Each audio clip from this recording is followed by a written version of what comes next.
Question of the Week from the Naked Scientists. Hello and welcome to Question of the Week. I'm James Titko.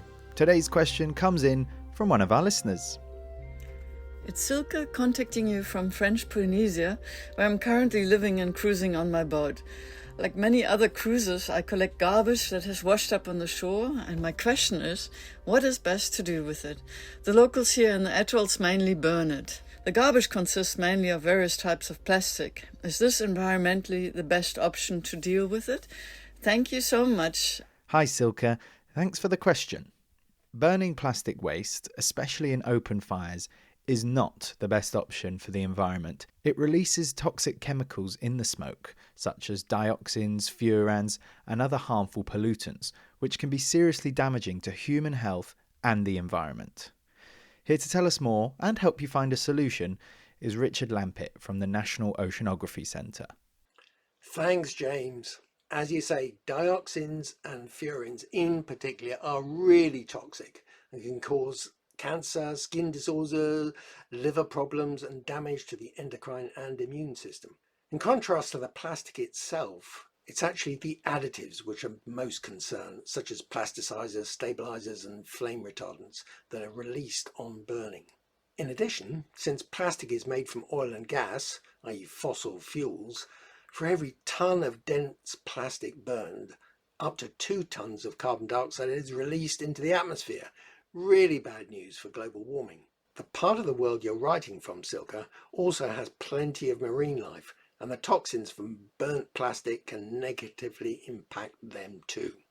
Usually when we talk about plastic pollution, primarily the answer is to reduce, reuse and recycle. But in your case, Silke, where much of the plastic you'll be coming into contact with will likely be from elsewhere, this mantra which we all aspire to may not be so relevant. So what can you do? Secure disposal in proper landfill would have a slightly less harmful impact on the environment, but refuse sites often catch fire, so the effect on the environment is similar. In addition, the plastic ash residues persist wherever it's burned, and the toxins in this will leak into groundwater and then enter the food chain. Incineration at really high temperatures, above say 850 degrees centigrade, is the most effective method for destroying organic chemicals such as dioxins and furans. And a process called pyrolysis does exactly that. The plastic becomes a gas which is then burned as a clean fuel, free of pollutants, generating electricity. The major drawback, however, is that these are really expensive infrastructures to build and then to run. So, what about other solutions? Another plan is to shred these plastics directly on site and transport this material to Tahiti, where there's a growing recycling facility. Tahiti has the most sophisticated recycling system in the Pacific, but still exports quite a lot of garbage. According to a European Parliament report last year, French Polynesia produces almost 150,000 tons of waste per year, of which less than half is effectively treated.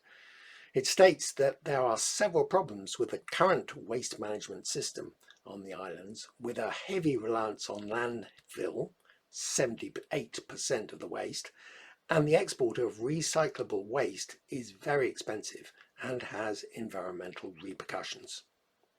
It seems there are no easy answers to your question, Silke, but burning plastic on open fires is not advisable. Collecting the rubbish you can and delivering it to waste management facilities sounds like your best bet, but it all goes to show that the fantastic properties of the plastics we use in our daily lives are also the main reason they pose a huge problem to our environment. Thanks to Richard Lampitt from the National Oceanography Centre for helping us with the answer. Next time, we'll be answering this question from listener Francisco, all the way in Chile. He writes, I've been told that jumping on a trampoline is healthy for humans. It's considered as good exercise and also helps coordinate brain and body. I'm 73 and wondering whether it's advisable for me to jump on a springboard. What a fabulous question. If you think you know the answer, why not log on to our forum and have your say at nakedscientists.com/forum. And be sure to drop us a line if you have a question of your own. It's Chris at thenakedscientists.com. Until next time from me, James Titko, thanks for listening and goodbye. Question of the Week is part of the Naked Scientists podcast. Look us up online at nakedscientists.com.